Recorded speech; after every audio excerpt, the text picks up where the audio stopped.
Hello friends, ఎలా ఉన్నారు? ఈరోజు మనం డిస్కస్ చేయబోయేటువంటి టాపిక్ డిగ్రీ ఫస్ట్ సెమిస్టర్లోని లిజనింగ్ స్కిల్స్ అనేటువంటి మెయిన్ టాపిక్లో మనం ద ఇంపార్టెన్స్ ఆఫ్ లిజనింగ్ అనే దాన్ని స్టార్ట్ చేశాము. అందులో మనం ద ఇంపార్టెన్స్ ఆఫ్ లిజనింగ్ అనేది ఇంతకుముందు వీడియోలో డిస్కస్ చేశాము. ఇప్పుడు మనం డిస్కస్ చేయబోయేది the stages or steps in the listening process అనే దాని గురించి ఇప్పుడు డిస్కస్ చేద్దాం. అంటే ఒక లిజనింగ్ ప్రాసెస్లో ఎన్ని స్టేజెస్ ఉంటాయి అంటే there are 5 stages. First one ఏంటి అంటే receiving, the second one is understanding, the third one is remembering, the fourth one is evaluating, the fifth one is responding. So ఇవి మనం వన్ ఆఫ్టర్ వన్ ఒకదాని తర్వాత ఒకటి నీట్గా క్లియర్గా అర్థం చేసుకుంటూ ఎక్స్ప్లెయిన్ చేసుకుందాం. సో ఫస్ట్ స్టేజ్ ఏంటి మనకి లిజనింగ్ ప్రాసెస్లో? రిసీవింగ్. ఆల్రెడీ మనం ఇంతకు ముందు వీడియోలో చెప్పుకున్నాం. సో లిజనింగ్ ప్రాసెస్ అనేది రిసీవింగ్తో స్టార్ట్ అయ్యి రెస్పాండింగ్తో ఎండ్ అవుతుంది అనేసి మనం ఆల్రెడీ చెప్పుకున్నాము. ఓకే, రిసీవింగ్ అంటే ఏంటి? Nothing but what we are hearing with our attention, that is nothing but receiving. అంటే ఇప్పుడు మనకి స్పీకర్ చెప్పేటువంటి మెసేజ్ ఇన్ఫర్మేషన్ ఏదైతే ఉందో దాన్ని మనం కాన్సన్ట్రేషన్గా ఫోకస్ తోటే మన యొక్క అంగీకారంతో దాన్ని మనం చక్కగా వినడాన్ని ఏమంటాము అంటే రిసీవింగ్ అనేసి అంటాము. సో మనం ఎప్పుడైతే మెసేజ్ చెప్పేటువంటి స్పీకర్ యొక్క వర్డ్స్ని క్లియర్గా అర్థం చేసుకుంటాము అంటే ఎప్పుడైతే మనము చుట్టుపక్కల ఉన్నటువంటి అన్నెసరీ అండ్ కన్ఫ్యూజింగ్ నాయిసెస్ని ఫిల్టర్ చేసేస్తామో, ఎప్పుడైతే రిమూవ్ చేసేస్తామో అప్పుడు మనము మన కాన్సన్ట్రేషన్ అంతా కూడా దేనిపైన పెడతాము అంటే మెసేజ్ ఆఫ్ ద స్పీకర్ పైన పెడతాము, అంటే స్పీకర్ ఇచ్చేటువంటి మెసేజ్ పైన పెడతాము. కాబట్టి రిసీవింగ్ అనే దాంట్లో మనం చేయాల్సిన పనులు ఏంటి అంటే ముందుగా మన యొక్క కంప్లీట్ ఫోకస్ అండ్ అటెన్షన్ అనేది స్పీకర్ ఇచ్చేటువంటి మెసేజ్ పైన పెట్టాలి. ఆ తర్వాత ఏం చేయాలి అంటే సరౌండింగ్స్లో ఉండేటువంటి నాయిసెస్, అంటే వెహికల్స్ నాయిసెస్ కానీ బయట ఉండేటివి లేదా ఇంకా వేరే అదర్ డిస్ట్రాక్టింగ్ నాయిసెస్ అన్నిటినీ కూడా మనము అస్సలు పట్టించుకోకూడదు. మన కాన్సన్ట్రేషన్ అంతా కూడా మనం ఏం చేయాలి అంటే స్పీకర్ ఇచ్చేటువంటి మెసేజ్ పైన పెట్టాలి.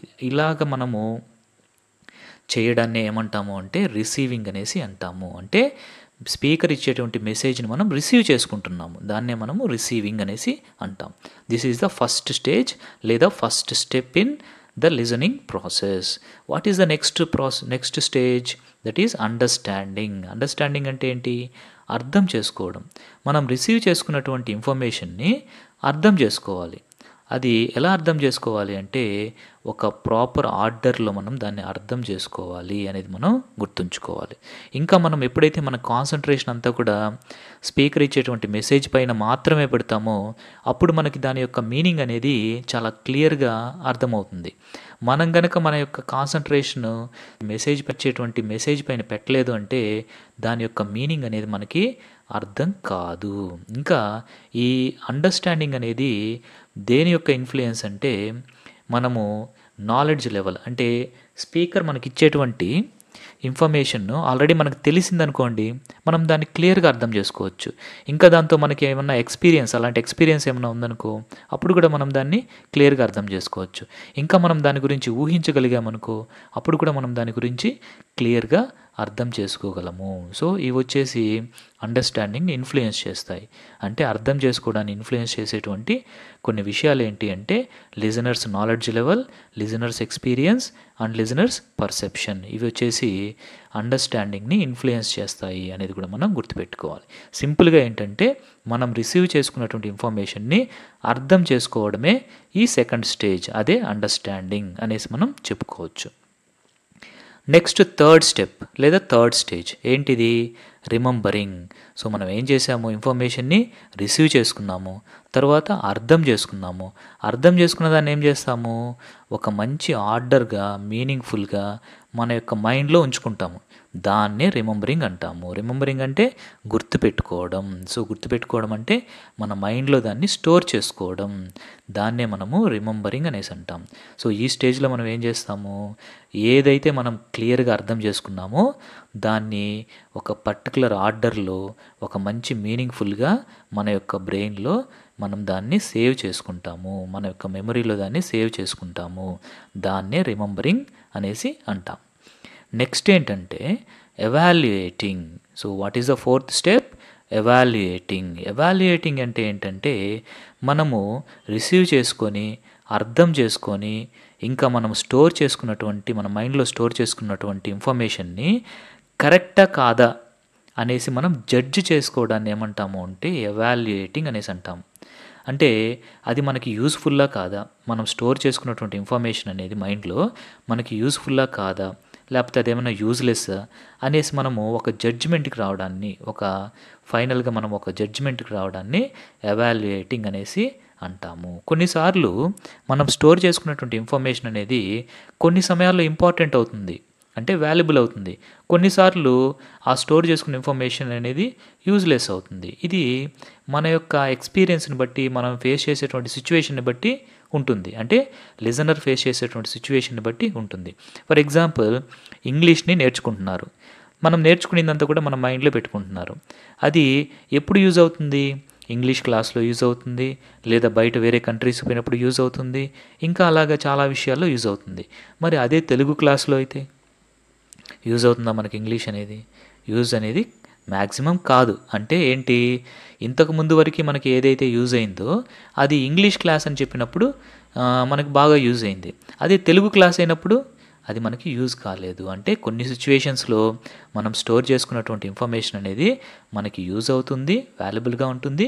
కొన్నిసార్లు అదే ఇన్ఫర్మేషన్ అనేది యూజ్‌లెస్‌గా కూడా ఉంటుంది. సో, అలాగా మనం ఇది మనకు యూజ్ అవుతుందా లేదా అని మనం ఒక క్వెషన్ వేసుకోవడాన్ని మనము ఏమంటాము అంటే ఎవాల్యుయేటింగ్ అనేసి అంటాము. ఓకే. సో, మనం ఇప్పుడు లాస్ట్ స్టెప్‌లోకి వచ్చేసాము. ఏంటది? రెస్పాండింగ్. ఏంటసలు ఈ రెస్పాండింగ్ అంటే? సో, మీరు కాన్సంట్రేషన్‌గా క్లాస్ వింటున్నారు. అంటే మీరు లిజనింగ్ యాక్టివిటీలో ఉన్నారనమాట. మీ టీచర్ లేదా మీ లెక్చరర్ మీకు ఒక మంచి క్లాస్ చెప్తూ ఉన్నారు. మీరొచ్చేసి వింటూ ఉన్నారు. అప్పుడు సడెన్‌గా మీ లెక్చరర్ మిమ్మల్ని ఒక క్వెషన్ అడిగాడు. ఎందుకంటే he wants to know whether you are listening or not. నువ్వు కరెక్ట్‌గా వింటున్నావా లేదా, కాన్సంట్రేషన్ పెట్టి వింటున్నావా లేదా అని తెలుసుకోవాలని తను నీకు ఒక క్వెషన్ వేశారు. అప్పుడు నువ్వు కరెక్ట్‌గా నిజంగా వింటూ ఉంటే, ఈ ప్రాసెస్ అంతా కూడా నువ్వు కరెక్ట్‌గా ఫాలో అయితే, అంటే కరెక్ట్‌గా నువ్వు రిసీవ్ చేసుకొని, కరెక్ట్‌గా దాన్ని అర్థం చేసుకొని, కరెక్ట్‌గా నీ మైండ్‌లో పెట్టుకొని, నీకు అది ఇప్పుడు ఇంపార్టెంట్ కాబట్టి నువ్వు ఇప్పుడు దాన్ని ఏం చేయాలి? ఇదంతా కరెక్ట్‌గా నువ్వు గనక ఫాలో అయితే రెస్పాండ్ అనేది ఏం చేస్తావు? ఇమ్మీడియేట్‌గా మీ సార్‌కి ఇచ్చేస్తావు రెస్పాన్స్. దానికి ఆన్సర్ చెప్పేస్తావు. అప్పుడు మీ సార్ చాలా హ్యాపీగా ఫీల్ అవుతాడు. అంటే నువ్వు ఇవన్నీ కరెక్ట్‌గా చేస్తే ఈ రెస్పాండ్ అనేది కరెక్ట్‌గా వస్తుంది. వీటిల్లో ఎక్కడైనా కానీ ఒక చిన్న ప్రాబ్లమ్ వచ్చి నువ్వు కరెక్ట్‌గా ఫాలో కాలేదు అంటే, మీ సార్ అడిగినటువంటి క్వెషన్‌కి నువ్వు ఆన్సర్ చేయలేవు. అంటే you don't give correct response. అప్పుడు మీ సార్ కొంచెం బాధపడతారు. అంటే డిప్రెస్ అవుతారు. ఎందుకని? నేను ఇంతసేపు నుంచి క్లాస్ చెప్తున్నాను. వీళ్ళు మాత్రం అటెంటివ్‌గా, ఫోకస్డ్‌గా వినడం లేదే అనేసి హీ ఫీల్స్ డిస్ట్రెస్.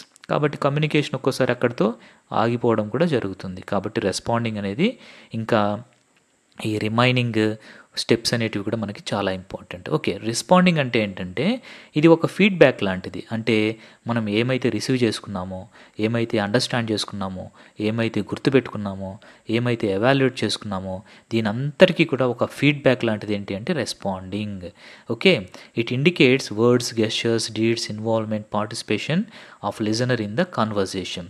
ఒక కాన్వర్జేషన్ జరుగుతూ ఉందంటే మనము తిరిగి అతనికి ఇచ్చేటువంటి రిప్లై, దాన్ని అది సమాధానంలో ఉండొచ్చు, గెస్చర్స్‌లో ఉండొచ్చు, లేదా మనం చేసే పనుల్లో ఉండొచ్చు, మన యొక్క ఇన్వాల్వ్‌మెంట్‌లో ఉండొచ్చు, మన యొక్క పార్టిసిపేషన్‌గా ఉండొచ్చు. అలాంటివన్నీ కూడా రెస్పాండింగ్ కిందకే వస్తాయి. అంటే మనం ఇచ్చే రిప్లైస్ కూడా రెస్పాండింగ్ కిందకే వస్తాయి. సో, ఈ విధంగా మనకి there are 5 steps in the listening process. ఒకటి receiving, 2 understanding, third one is remembering, fourth one is evaluating, fifth one is responding. Okay. ఇక్కడ ఇంకా కొంచెం నేర్చుకోవాలి మనం లిజనింగ్ ప్రాసెస్ గురించి ఇంకొంచెం ఇన్ఫర్మేషన్. ఏంటంటే ఇది errors at any of the above steps may lead to misunderstanding or miscommunication. So the conversation may break down. So attention should be paid from beginning to ending. దీని యొక్క అర్థం ఏంటంటే ఈ 5 స్టెప్స్‌లో ఎక్కడైనా కనుక ఎర్రర్స్ కనుక జరిగాయంటే, తప్పు కనుక జరిగింది అంటే ఏమైపోతుంది? It leads to misunderstanding. ఎందుకంటే కరెక్ట్‌గా అర్థం కాదు. దానివల్ల ఏమైపోతుంది? మిస్‌కమ్యూనికేషన్. కమ్యూనికేషన్ అనేది కరెక్ట్‌గా జరగదు. కాబట్టి కన్వర్జేషన్ ఏమైపోతుంది? Break down. కన్వర్జేషన్ అనేది అక్కడితో ఆగిపోతుంది. కాబట్టి మనము లిజనింగ్ అనేటువంటిది ఈ ఫైవ్ స్టెప్స్ ప్రాసెస్ జరిగేటప్పుడు మనం ఎలా ఉండాలంటే చాలా అటెంటివ్గా ఉండాలి, చాలా ఫోకస్డ్గా ఉండాలి. ఎప్పటి నుంచి అప్పటి వరకు ఈ ఫస్ట్ స్టెప్ రిసీవింగ్ నుంచి, అంటే బిగినింగ్ నుంచి ఈ లాస్ట్ స్టెప్ రెస్పాండింగ్ వరకు అన్ని స్టెప్స్లో కూడా మనము చాలా కాన్సన్ట్రేషన్ తోటే ఉండాలి. అప్పుడే మనకి కాన్వర్జేషన్ లేదా కమ్యూనికేషన్ అనేది అలాగే ముందుకి సాగుతుంది. లేదంటే అదేమైపోతుంది, the conversation may break down. కాబట్టి మనము ఏ స్టెప్లో కూడా మనము నెగ్లిజెంట్గా ఉండకూడదు, ఏ స్టెప్లో కూడా మనం ఎర్రర్స్ అనేది చేయకూడదు అనేది మనం గుర్తుపెట్టుకోవాలి. ఓకే, సో ఈ విధంగా మనం the stages or steps in the listening process అనేదాన్ని కంప్లీట్ చేసుకున్నాము. మీకు అందరికీ కూడా క్లియర్గా అర్థమైంది అనేసి అనుకుంటున్నాను.